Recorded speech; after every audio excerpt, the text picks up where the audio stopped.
رئیسای جماعت روان میکنن به کوه، اینکه تو در جماعت برف چین کن. چون که جناب عالی اول میپرسه که در صغیردشت برف چند سانتی متره، در لنگر برف چند سانتی متره، در حضرت بورق برف چند سانتی متره. یعنی گفت که سردار دولت هر بار برف میپرسد که چند سانتی متر است در کدام منطقه.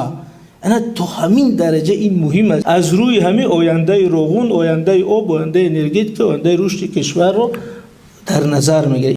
جنبه علمی، اختصاصی، اکولوژی، بیولوژی این مسئله یک بحث بسیار تخصصی است که باید متخصصان خودی همون ساحه در آن صحبت کنند. زیرا ببینید اگر آدم به موضوع خودش نمیدانستگی دخالت کند حتما خجالت میشد.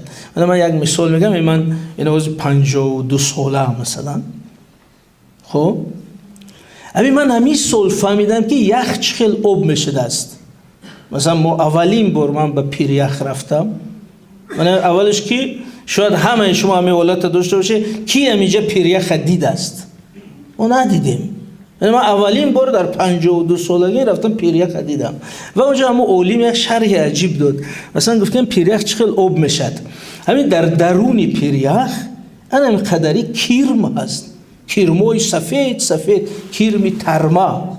همین یخ میخورد، همین یخ خورده تا بالا میبراید و در درون یخ یک نیچه خالی پیدا میشه و هوای گرم، نور آفتاب از طریق همون نیچه ها به ترکیب پیریخ میدارند و همون مقداری لازمش آب میکند و دریاها حاصل میشن.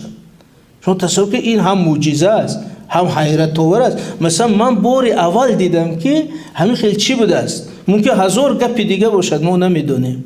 بنابراین او پیریخ شناسی و اکولوژی یک ساحه بسیار محترم خودش است. ولی به طور عمومی اگر بگیم از نظر عمومی اهمیت اکولوژی مسئله در آن است که خود آب، خیلی پرزیدنت گفتن که نگاهی نو به آب باید تشکل یابد. همین نگاه نو به آب از جمله این است که آب رو فقط همین برای استعمال، فقط برای مصرف در نظر نگیریم که میخوریم آب هست یا نیست، همین قدر نیست مسئله، بلکه آب این عنصر اساسی زنده بودن تمام طبیعت است.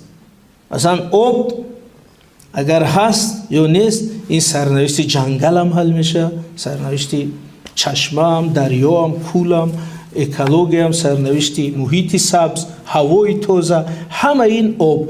یعنی ما ولی پیریخ رو تصور میکنیم که در یک جای دور است، هست یا نیست برای ما مهم نیست، ما آب خورده گشتیم، ولی همه کار اونجا حل میشد تا زمانی که ما پیریخ هست این شادابی هست. من بازم یک حادثه جالب اگر بگم، همین به نوعه سنگوار سفر کرده بودیم. رئیس نوعه سنگوار یک چیز عجیب گفتن که هر 2 هفته یک بار با جناب عالی باید من گزارش دهم درباره وضعیت ناحیه.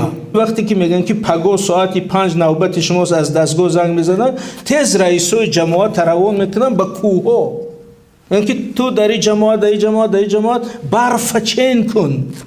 چون که جناب عالی اول میپرسه که در صغیردشت برف چند سانتی متره، در لنگر برف چند سانتی متره، در حضرت بورق برف چند سانتی متره. یعنی گفت که سردار دولت هر بار برف میپرسد که چند سانتی متر است در کدام منطقه.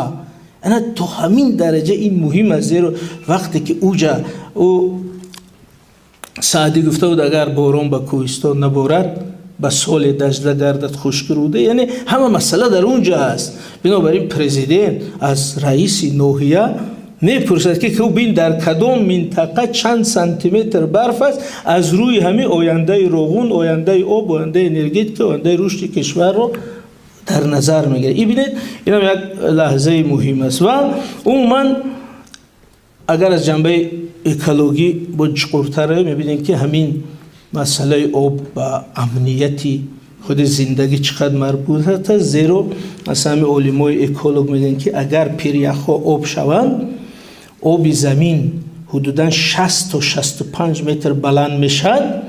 اگر همین کار شود ببینید گفته است که 40% سیاره زیر آب میموند و این 40% کوه نیستند، اساساً منطقه های اهالی نشینند که در ساحل بحر و دریاها.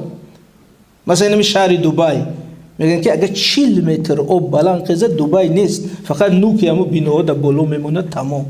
شهر نیویورک اگر 30 متر آب بلند شد نیویورک پورا تگ آب میشد.